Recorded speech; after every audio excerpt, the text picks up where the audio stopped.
こんにちは。波書道日本語レッスンのナミです。今日は日本の春についてお話しします。はい。日本の春といえば何を思い浮かべますか？多分桜と答える人が多いと思います。でも日本の春の魅力は桜だけじゃないんです。この動画を見たら春の美味しい食べ物やイベントがわかります。ぜひ最後まで見てみてくださいね。では行ってみましょう。まず春の旬の食べ物からお話ししたいと思います。旬の食べ物とは一番美味しい時期という意味です。まず春の野菜といえばキャベツです。はい。春に採れるキャベツのことを春キャベツや新キャベツと呼びます。春キャベツは甘みが強くて栄養がたくさん入っています。そしてアスパラガスも旬の野菜です。この時期にスーパーに行くとアスパラガスがスーパーでたくさん売られています。なんかシャキシャキした食感があって美味しいですよね。はい。私はパスタと一緒にアスパラガスを食べます。他にもタケノコや菜の花などが有名です。菜の花もパスタに入れると美味しいです。苦味が少しあるんですけど、それがいいです。はい。そして旬の魚は漢字で魚辺に春と書くサワラが有名です。はい。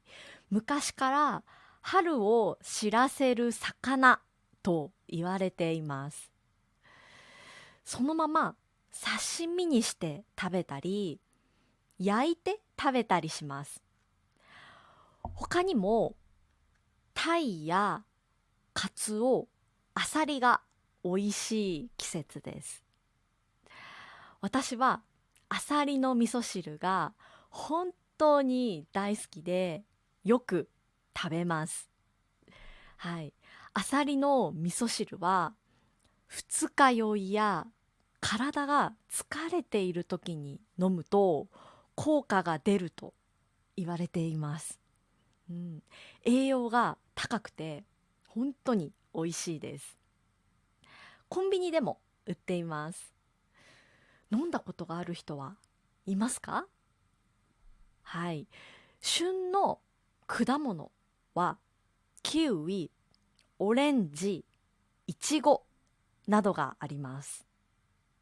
旬の食べ物はどれも栄養が豊富です。栄養がたくさん入っています。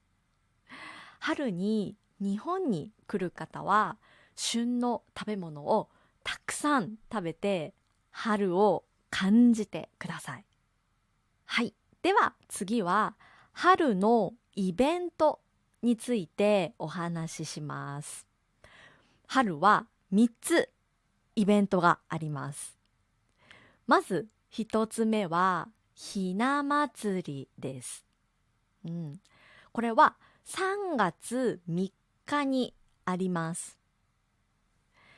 ひな祭りのことを桃の節句と呼ぶこともあります。この日は女の子の成長と健康と幸せを神様にお願いする日です。この日のために多くの家ではひな人形を飾ります。うん、このひな人形は大昔の貴族の格好をした人形を飾ります。はい、これを家に飾ったら子供が大きくなるまで病気や悪いことから守ってくれると言われています。私が小さい時は家にひな人形を飾っていました。うん、その時は私も子供だったので、なんで人形を飾っているのかよくわからなかったです。はい。だけどひな人形を見ると、ああ、春が来たなと実感します。感じます。はい。ちなみにこれは家族と食事をした時にレストランにあった大きなひな人形です。はい。こういう大きなひな人形はデパートや神社などで見ることができたりします。はい。そしてひな祭りの日はひなあられやひし餅などカラフルな日本のお菓子を食べてお祝いします。はい、次、春のイベント2つ目です。はい、それは入学式や入社式です。これは4月にあります。日本の学校や会社は4月から新しい年度が始まります。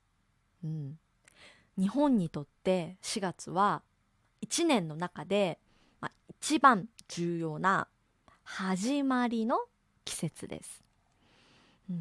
全国で入学式や入社式が行われます。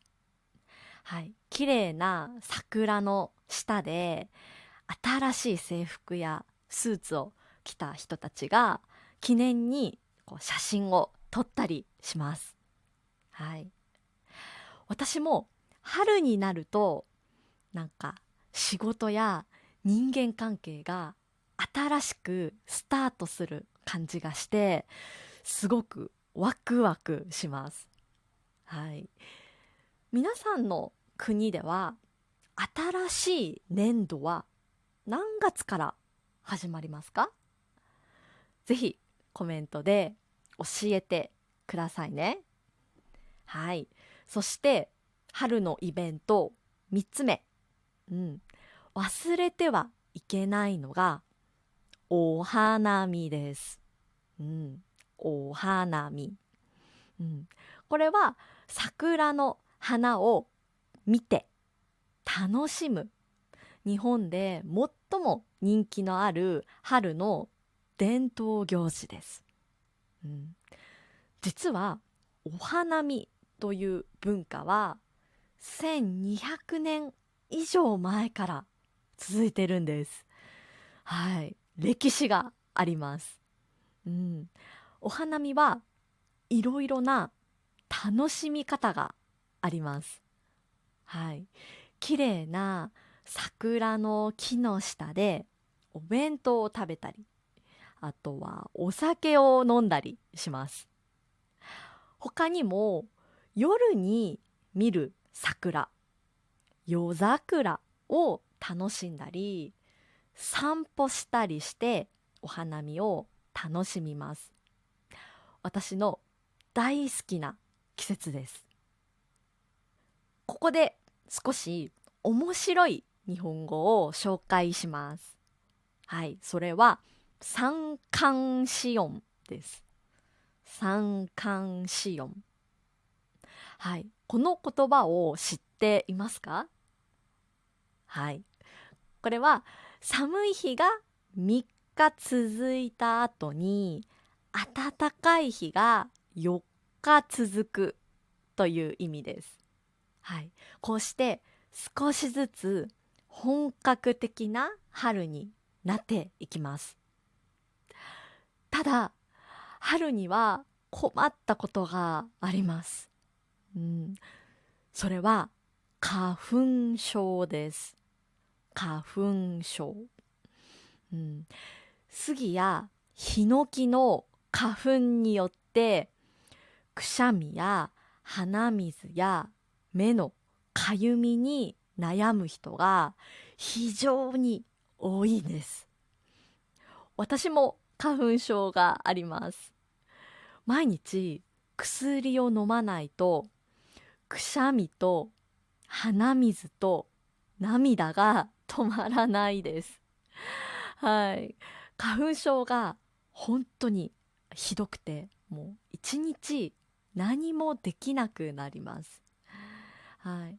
なので今日もちゃんと薬を飲みました。はい。もちろん花粉症の症状が出ない人もいますけど、もし春に日本に来るなら、マスクや薬などの、対策も忘れないでくださいね。はい。皆さんの国には花粉症はありますか？もし対策方法があったら、ぜひ教えてほしいです。はい。今日は日本の春の食べ物やイベントについてたくさんお話ししました。はい。皆さんが今年の春からチャレンジしたいことは何ですか？日本語の勉強ですか？旅行ですか？筋トレですか？コメントでたくさん教えてください。いつもたくさんの応援を本当にありがとうございます。皆さんがいつも動画を見てくれるので、毎日私も頑張れます。これからも私と一緒に楽しく日本語を勉強しましょう。はい、今日はここまでです。はい、じゃあね、バイバーイ。